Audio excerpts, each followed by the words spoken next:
유럽 교회에서는 이런 무더위 휴가철에는 아예 교회도 한 달쯤 문을 닫는다 합니다. 아주 우리 생각에는 꿈 같은 일이지요. 이런 무더위 휴가철에 열심히 성수주일 주님 전을 찾아주신 여러분 앞에 대단히 감사를 드립니다. 제가 볼 때도 이렇게 감사한데 하나님 보시기에 정말로 여러분이 소중하게 여겨질 줄로 생각됩니다. 우리가 슬플 때, 기쁠 때, 또 고난에 처할 때, 절망에 처할 때 읽을 성경 66권 중에 말씀이 각각 다르다고 얘기합니다. 기쁜 일이 있을 때, 행복할 때 아가서를 읽어라 합니다. 절망적일 때 이사야서를 읽어라 합니다. 고난에 처해 있을 때에 욥기를 읽어라 하고, 외롭고 이 세상에 외톨이인 같은 소외감을 느낄 때에 시편을 읽으라고 얘기를 합니다. 여러분, 욥기와 시편은 고난과 좌절 중에 있는 하나님의 백성들이 읽으면서 살아계신 하나님을 체험으로 인도하는 본문 내용입니다.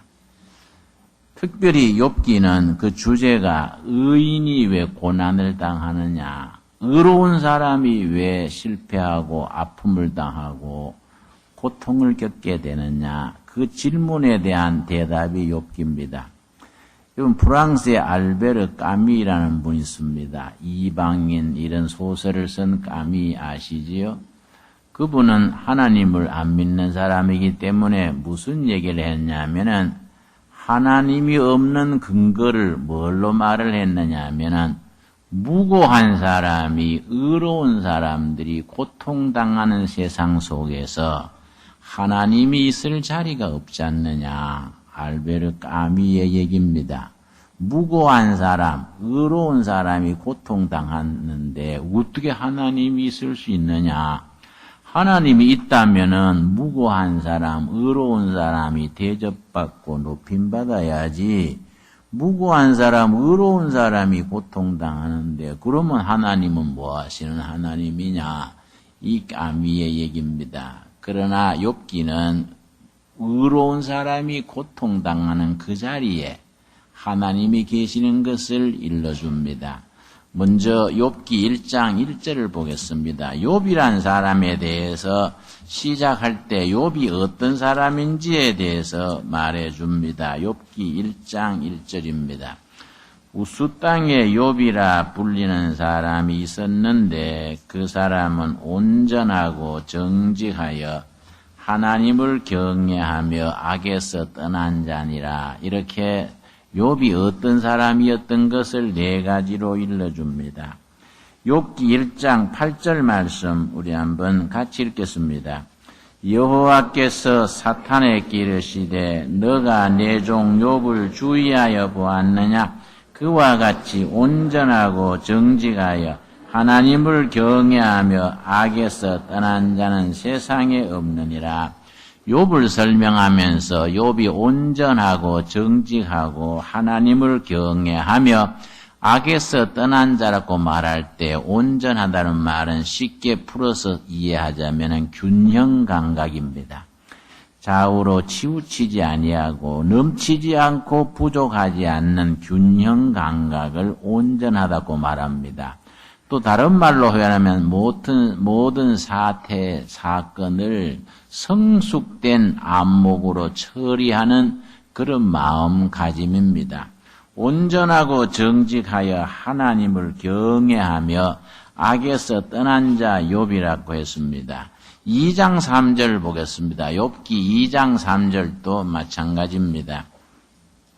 여호와께서 사탄에게 이르시되 너가 내 종 욥을 주의하여 보았느냐? 그와 같이 온전하고 정직하여 하나님을 경외하며 악에서 떠난 자가 세상에 없느니라. 욥기 1장과 2장에서 욥에 대해서 네 가지 성품을 거듭 말해줍니다. 이 내용을 우리가 깊이 생각해 볼 필요가 있습니다.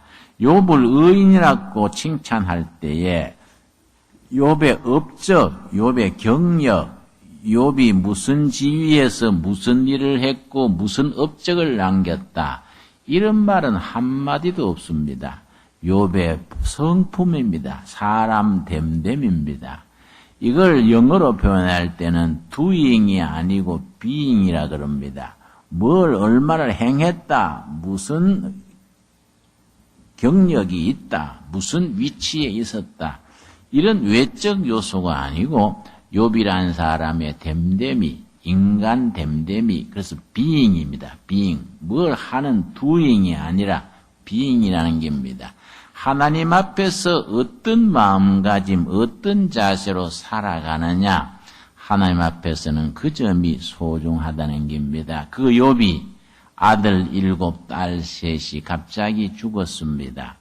또 사업이 완전히 거들났습니다. 우리말로 하면은 졸지에 부도가 났습니다. 또 몸에 병 들었습니다. 병이 들어서 기아장으로 피부병을 푹푹 긁으면서 탄식하는 자리입니다. 그 자리에서도 욥이 하나님을 원망하지 아니했다 그랬습니다. 2장 10절입니다. 2장 10절 말씀.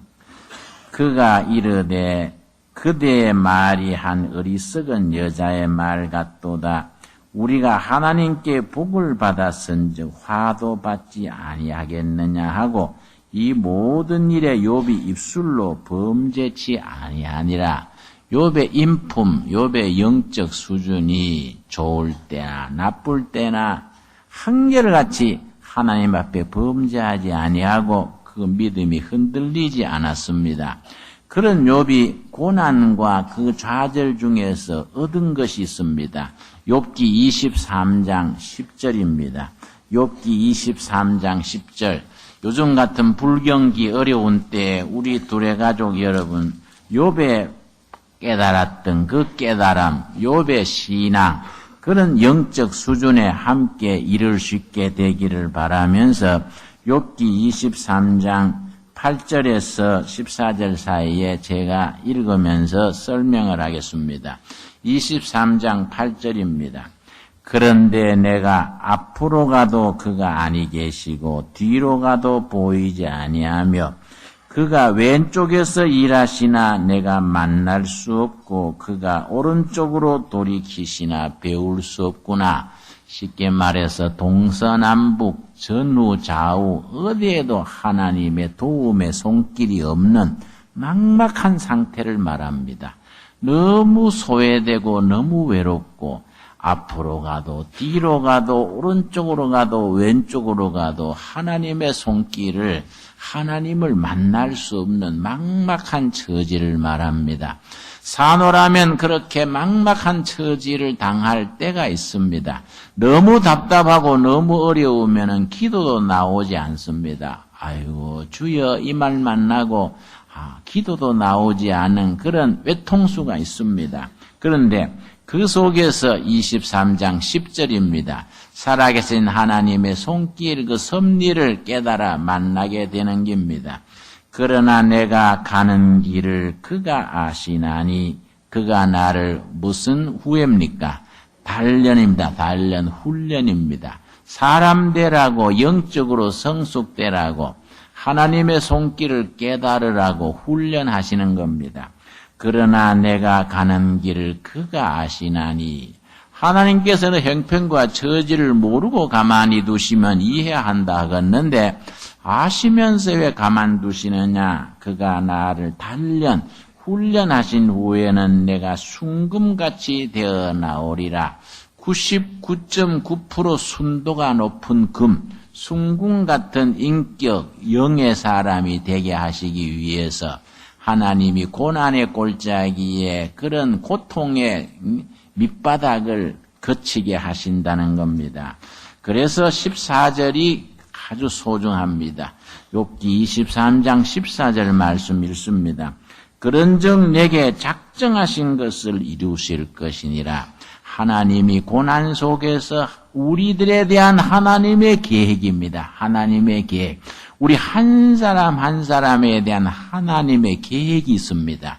그 계획을 이루어내시기 위해서 우리를 훈련시키는 과정이 있다는 겁니다. 그것이 고난으로, 아픔으로, 상처로 우리에게 다가옵니다. 그 고난과 아픔과 상처 속에서 정금 같은 믿음의 사람, 영의 사람으로 자라고 난 뒤에 하나님의 계획을 이루어 나가는 도구로 쓰임받게 됩니다.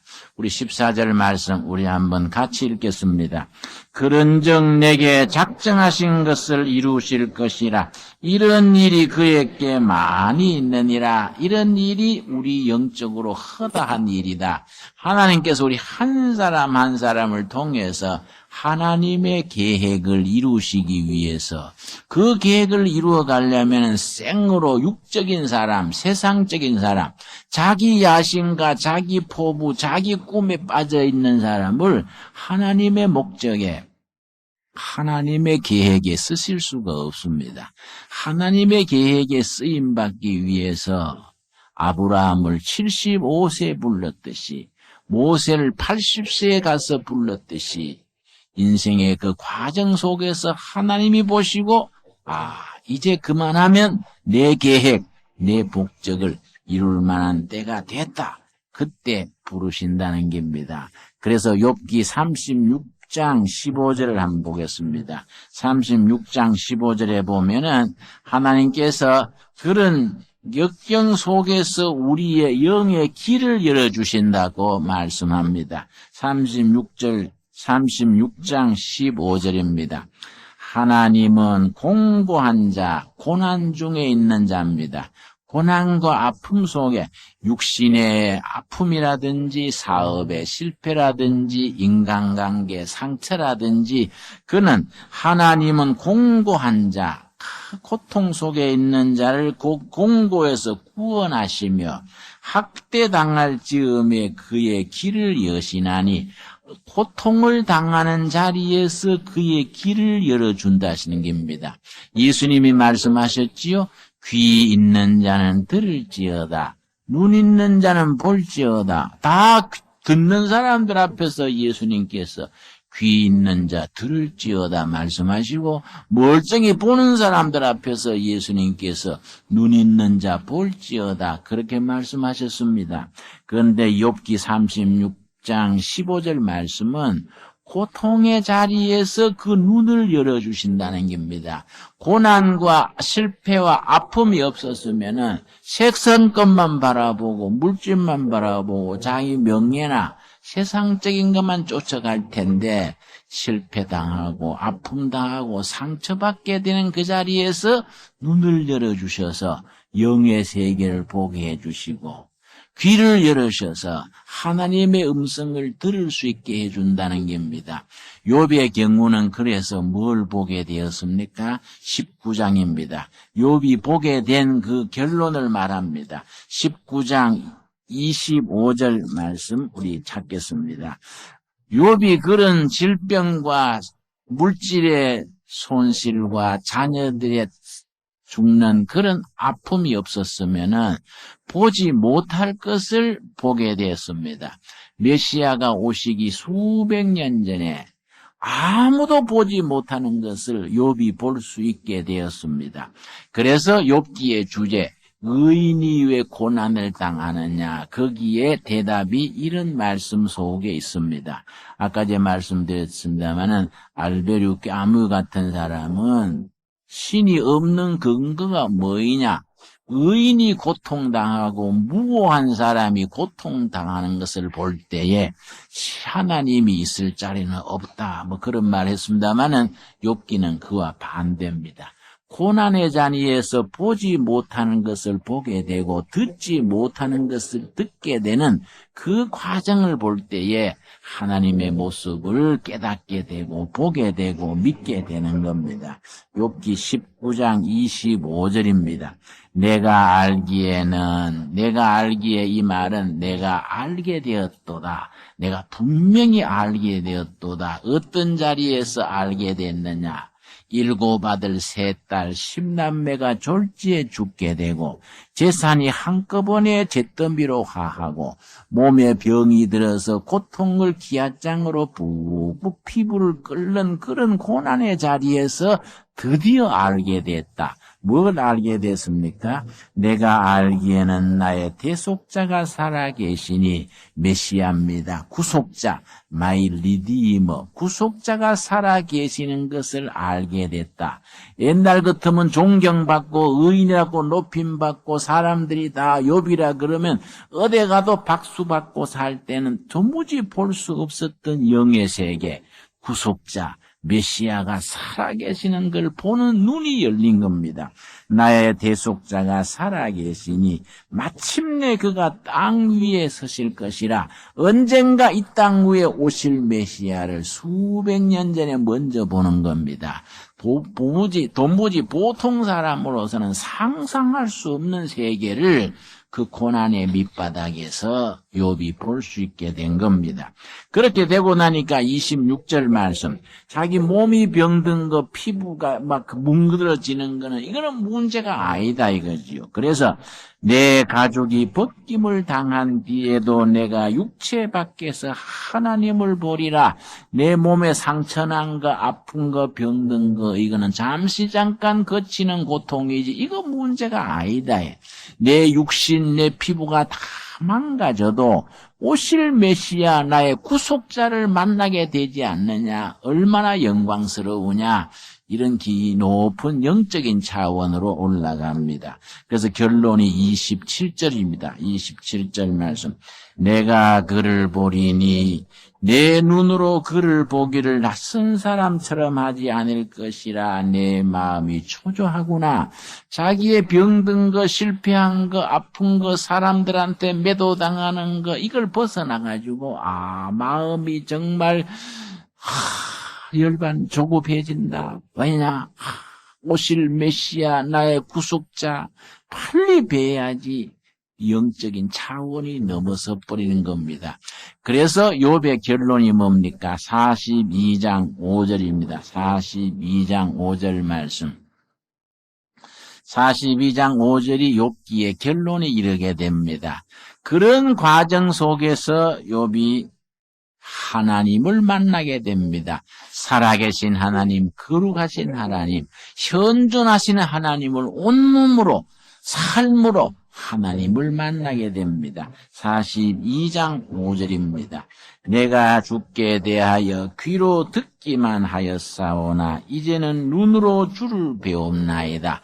옛날에는 귀로 듣고 예수 믿고 머리로만 생각하고 예수 믿고 습관으로만 신앙생활했는데 욥이 그런 밑바닥 속에서 고난, 좌절, 아픔을 겪으면서 하나님을 체험하게 된 겁니다. 내가 스스로 내 눈으로 하나님을 만나고 확신하게 되고 하나님이 내 삶의 전부가 되는 그런 영적인 자리로 나아가게 됩니다. 그래서 결론이 뭡니까? 6절입니다. 42장 6절 우리 한번 같이 읽겠습니다.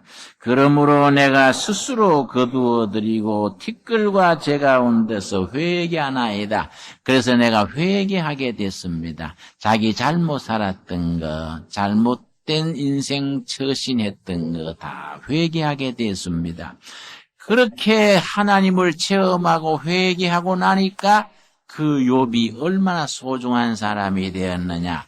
자기 친구들을 위해서 중보기도할 때에 기도는 욥이 했는데 용서받고 축복받는 것은 욥의 친구들이 축복받게 됐습니다. 이게 42장 8절입니다. 그래서 우리 시대에 참 진실한 영의 사람, 하나님의 자녀, 기도의 능력이 있는 성도들이 왜 중요하냐? 우리 교인들이 기도했는데 나라가 잘 되는 겁니다. 교인들이 기도하는데 이 백성들이 평강을 누리는 겁니다. 그래서 하나님의 사람들이 예나 지금이나 욥의 때나 지금이나 하나님의 사람, 영의 사람들이 소중한 이유가 이런 점이 있습니다. 우리는 둘의 교회를 지키면서 주님 제단 앞에서 열심히 살고 의롭게 살고 믿음으로 살고 기도하는데 우리는 교회당 안에서 바르게 살고 기도하는데 그 기도의 축복은 교회 밖에 있는 그 시대 그 백성들이 도움을 받고 은혜를 받고 축복을 누리게 된다는 내용입니다. 8절입니다. 그런즉 너희는 숫소 7과 수양 7을 가지고 내 종 욥에게 가서 너희를 위하여 번제를 드리라. 내 종 욥이 너희를 위하여 기도할 것인즉 본문으로 볼 때 기도는 누가 했습니까? 욥이 기도를 했습니다. 그런데 그 기도의 보답, 기도의 축복은 누가 받느냐? 내가 그를 기쁘게 받으리니 욥의 기도를 하나님이 기쁨으로 받아들이셔서 너희가 우매한 만큼 너희에게 갚지 아니하리라. 욥의 친구들에 대해서 하시는 말씀입니다. 이 욥기 42장까지 쭉 욥의 친구 세 사람과의 긴 토론의 변론의 장면이 나옵니다. 그 욥의 친구들이 어리석은 말로 세상 지식으로 인간적인 꾀를 가지고 욥을 잡고 윽박지르고 삿대질하고 네가 고통을 당하는 것은 죄를 범해서 그런 거이다. 네 고난은 죄의 결과다. 자꾸 그런 인과응보입니다. 인과응보, 일반적인 생각으로 욥을 윽박질렀습니다. 그런데 욥이 정말로 회개하는 자리에서 하나님을 만나 뵙고 영의 사람이 된 뒤에 욥이 그들을 위해서 기도하니까 하나님이 그들을 용납해 주시고 그들을 받아들여 주시고 그들에게 복을 주시는 겁니다. 다시 말씀드려서 중보 기도의 능력이라고 말합니다. 우리가 욥처럼 그렇게 온전하고 정직하고 하나님을 경외하면서 악한 세상에 살지만은 악에서 떠나서 살면서 욥처럼 하나님을 우리가 온몸으로 체험하고 하나님께 영광 돌릴 때에 우리의 기도가 내 이웃, 이 나라, 이 시대를 지켜주는 하나님의 도구로 쓰임 받게 되게 됩니다. 참 소중한 말씀이지요. 이 욥기는 42장까지 되어 있는데 욥기 42장 읽으면 참 지루한 면이 있습니다. 내용을 모르고 읽으면 깍굽정 납니다. 그런데 욥기 42장에 걸친 긴 이야기를 시편 73편 한 편에 압축을 했다 그럽니다. 그래서 시편 73편을 욥기의 약도라고 그렇게 말합니다. 건축을 할 때에 설계도가 있지 않습니까? 길을 갈 때에 약도가 있지 않습니까? 건축할 때 설계도처럼 시편 73편이 욥기 전체의 약도다, 설계도다. 그렇게 말을 합니다. 73편 1절입니다. 하나님이 참으로 이스라엘 중 마음이 정결한 자에게 선을 행하시나 욥 같은 사람을 말합니다. 2절 나는 거의 넘어질 뻔하였고 나의 걸음이 미끄러질 뻔하였으니 그 다음 3절이 요점입니다. 왜 의인이 고난당하고 악한 사람이 흥청망청 잘 되느냐. 정말로 바르게 사는 사람은 실패하고 고통당하는데 못된 짓하고 겉모술수 부르고 이런 사람들이 잘 되고 자식도 잘 되고 세상에서 흥청망청 한단 말이에요. 이게 도대체 무슨 일이냐? 그 질문입니다. 73편 3절 우리 한번 같이 읽겠습니다. 이는 내가 악인의 형통함을 보고 오만한 자를 질투하였음이로다. 실감이 나지 않습니까? 못된 짓하고 부정부패하고 했던 사람들은 잘 먹고 잘 삽니다. 일정 시대에 아주 친일파 앞잡이 돼가지고 매국노 역할을 하고 독립운동한 사람들 해코지하고 밀고 하고 이런 사람들은 해방 이후에도 이승만 정권에서 높은 자리하고 6.25 전쟁 중에도 자기 자식을 군대 안 보내고 미국으로 빼돌려가지고 박사 받아가지고 그 뒤에 정부에도 높은 자리 해먹고 이런 사례가 우리나라에도 많습니다.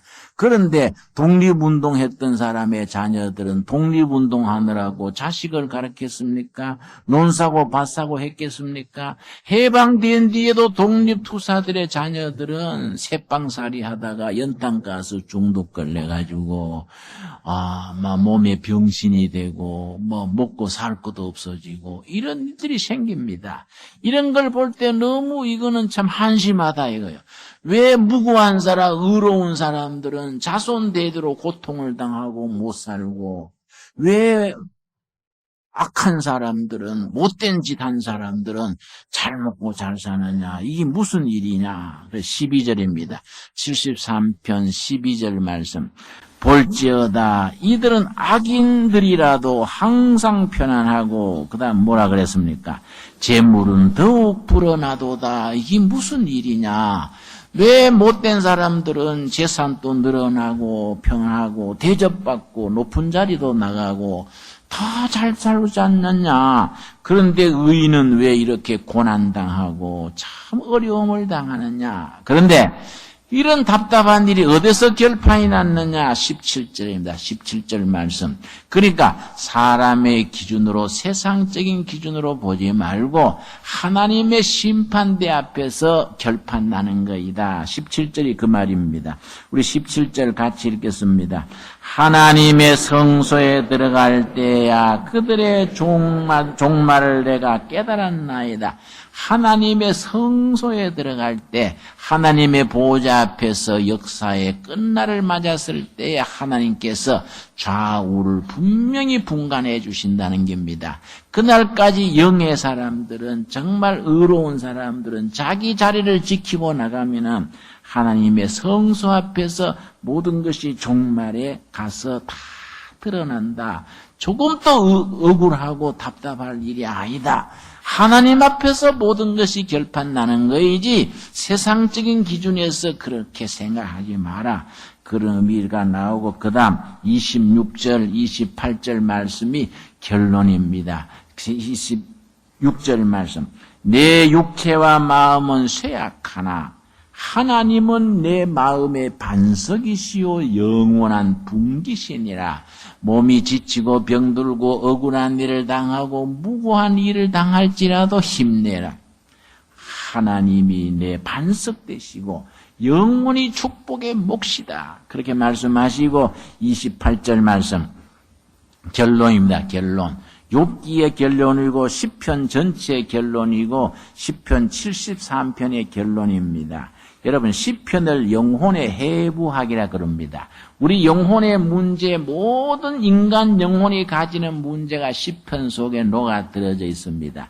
시편 기자가 인간 영혼 속에 일어나는 모든 것을 150편에 이르는 시편 속에서 이렇게 영적으로 읊고 있습니다. 28절 우리 같이 읽겠습니다. 하나님께 가까이 함이 내게 복이라. 내가 주 여호와를 나의 피란초로 삼아 주의 모든 행적을 전파하리이다. 여러분 아멘 하십니까? 요는 하나님을 가까이 하는 것이 처음이요 마지막 복이다. 내가 여호와를 피란초로 삼아서 여호와의 품 속에서 섭리 속에서 내가 보호받는 것, 인생에 그 이상 가는 것이 없다.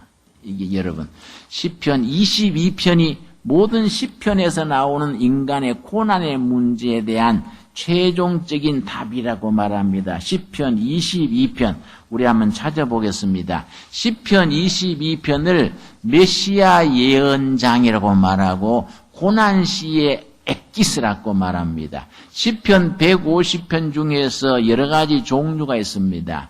제왕시, 찬양시, 고난시 이렇게 분류를 하는데 150편 중에서 50편 이상이 고난시입니다. 인간 고난 속에서 부르는 신앙 고백과 찬양을 다루는 시가 고난시인데 고난시의 정수가 22편입니다. 그리고 22편의 주인공이 이 땅에 오시는 메시아라 해서 메시아 예언장이라고 그렇게 부릅니다. 벌써 1절부터 예수님이 십자가에서 말씀하신 말씀이 딱 등장합니다. 22편 1절 말씀. 내 하나님이여 내 하나님이여 어찌 나를 버리셨나이까. 여러분 이 말씀 복음서 읽을 때 기억나시지요? 예수님이 십자가 위에서 7마디 말씀을 하셨습니다. 이걸 십자가상의 7언이라고 말씀합니다. 그 중에서 예수님이 십자가 위에서 내 하나님 어찌 나를 버리셨나이까. 이 히브리 말로 엘리 엘리 라마 사박다니 그렇게 말합니다. 엘리 엘리라. 엘은 하나님입니다. 엘리 나의 하나님 라마 사박다니 어찌하여 나를 버리셨나이까. 예수님의 말씀을 그대로 그렇게 성경에 옮겨 실었습니다. 나의 하나님 어찌 나를 버리셨나이까. 어찌 나를 멀리하여 돕지 아니하시나이까. 내 신음소리를 듣지 아니하시나이까. 여러분 이 메시아 예언시라고 말하는 시편 22편에 고난시의 경우에 5단계로 나누어집니다. 다섯 가지 요소가 있습니다. 5가지 요소가 우리 신앙생활이 고난을 겪을 때, 아픔을 겪을 때, 사노라면은 상처받고 좌절할 때가 있습니다. 그럴 때 우리가 신앙적으로 어떤 마음을 가져야 되느냐? 5가지 단계가 있습니다. 이게 시편 22편에 그대로 나옵니다. 첫 단계가 21장에 읽었는 호소하는 단계입니다. 내 하나님이여 어찌하여 내 신음소리를 듣지 아니하십니까? 어찌하여 나를 돕지 아니하십니까? 첫 단계입니다. 두 번째가 2절입니다. 탄식하는 단계입니다. 탄식, 자기 온몸에서 우러나오는 탄식입니다. 그 신음소리입니다. 2절 말씀 우리 한번 같이 읽겠습니다. 내 하나님이여 내가 낮에도 부르짖고 밤에도 잠잠하지 아니하오나 응답하지 아니하시나이다. 밤에도 낮에도 마음속에 탄식이 우러납니다. 여러분 너무 답답하면 기도도 나오지 않을 때가 있습니다. 주여 그 소리밖에 안 나옵니다. 너무 막막하고 너무 답답하면은 기도도 꽉 막힐 만큼 답답할 때가 있습니다. 바로 그런 경지를 말합니다. 내 하나님이여 내가 낮에도 부르짖고 밤에도 잠잠하지 아니하오나 응답하지 아니하나이다. 세 번째는 어떤 단계냐? 자기 처지를 하나님 앞에 있는 그대로 아뢰는 사연입니다. 내가 지금 이런 처지에 있지 않습니까? 내 형편을 주님이 아시지 않습니까? 이거 6절에서 8절 사이가 자기 처한 사연을 아뢰는 단계입니다. 6절 제가 읽겠습니다. 첫 마디가 뭡니까? 나는 벌레입니다. 난 사람이 아니다. 내 꼴이 이게 뭡니까? 내가 어떻게 사람이라 할 수 있겠습니까? 나는 벌레요 사람이 아닙니다. 사람이 아니라 사람의 비방거리요 백성의 조롱거리니이다. 여러분 수모당하고 손가락질 당하고 밑바닥에서 고통당해본 분들은 압니다. 이 무슨 말인지 압니다. 사람의 비방거리요 백성의 조롱거리니이다. 7절 나를 보는 자는 다 나를 비웃으며 입술을 삐죽거리고 머리를 흔들며 말할때 8절 말씀 우리 같이 읽겠습니다. 그가 여호와께 의탁하니 구원하실 걸 그를 기뻐하시니 건지실 걸 하나이다. 조롱하는 겁니다. 평소에 그렇게 잘 믿는 척 하더니 하나님이 구해 주시는가 보자. 뭐 그렇게 맨날 기도해서고 헌금 바쳐서고 해서더니 질 때 하나님이 봐주는가 보자. 뭐 그렇게 별난 듯 기도사더니 두고 보자. 사람들이 빈정거립니다. 그렇게 험담을 합니다. 그런 경지를 말하는 겁니다. 여호와께서 의탁하니 구원하실 걸 그를 기뻐하시니 건지실 걸 두고 보자. 이런 사람들의 비방과 모욕거리가 됩니다. 그런데 네 번째 단계에 가서 하나님 앞에 간구합니다. 간구와 호소를 합니다. 여러분 19절입니다. 19절 말씀. 19절 20절 말씀에 와서 하나님 앞에 정말 자기 혼을 기울여서 간구하는 겁니다. 여호와여 멀리하지 마옵소서. 나의 힘이시여 속히 나를 도우소서. 나를 멀리하지 마옵소서. 나를 도와주시옵소서. 20절 말씀. 내 생명을 칼에서 건지시며 내 유일한 것을 개의 세력에서 구하소서. 21절 우리 같이 읽겠습니다.